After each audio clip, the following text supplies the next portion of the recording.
Ya, jadi yang seperti kita ketahui ada satu aksi korporasi besar, yaitu akhirnya ByteDance, induk usaha dari TikTok, masuk ke Tokopedia. Jadi kalau isu sebelumnya adalah ByteDance masuk ke Goto, ternyata ByteDance memutuskan untuk langsung masuk ke aset level, yaitu di Tokopedia-nya. Bedanya apa sih dengan ByteDance masuk langsung ke Goto? Nah, kalau dia masuk ke Goto itu artinya dia juga ikut makan porsi Gojek di dalam Goto. Tapi yang dibutuhkan ByteDance saat ini hanyalah porsi Tokopedia-nya. Sehingga dia memutuskan mungkin lebih efisien kalau dia membeli di aset level. Dan di satu sisi, bagi para investor Goto, kalau ingin memasukkan ByteDance ke dalam Goto, itu tentunya harus ada RUPS. Tapi kalau jual aset level, penerbitan saham baru di aset level, ini kewenangan dari pemegang saham pengendali. Jadi tanpa RUPS pun bisa melakukan korporasi di aset level, sehingga lebih cepat, kasarannya lebih cepat seperti itu.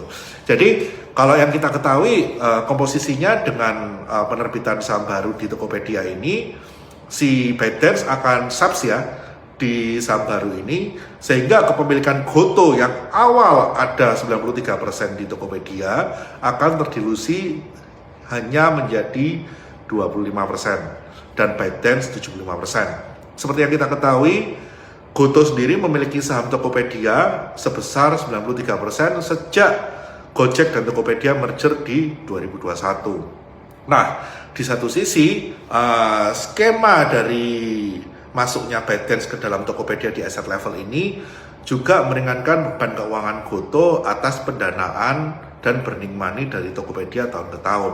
Jadi skemanya kurang lebih seperti ini.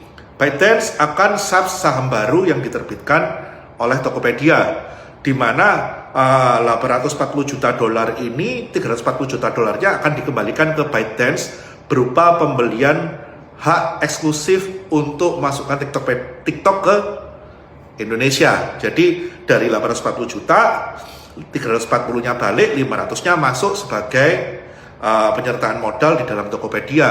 Dan di satu sisi, Tokopedia juga menerbitkan surat utang dan ByteDance akan subs surat utang tersebut sebesar 1 miliar dolar.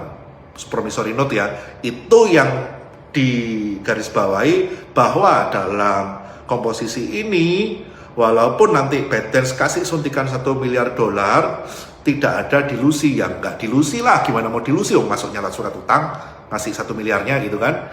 Jadi dilusi awal 840 juta itu udah jadi 2575, di cashback 340 juta, setelah di cashback baru nanti dikasih utangan 1 miliar. Jadi efektif si Tokopedia menerima 1 miliar utangan dan 500 juta modal baru.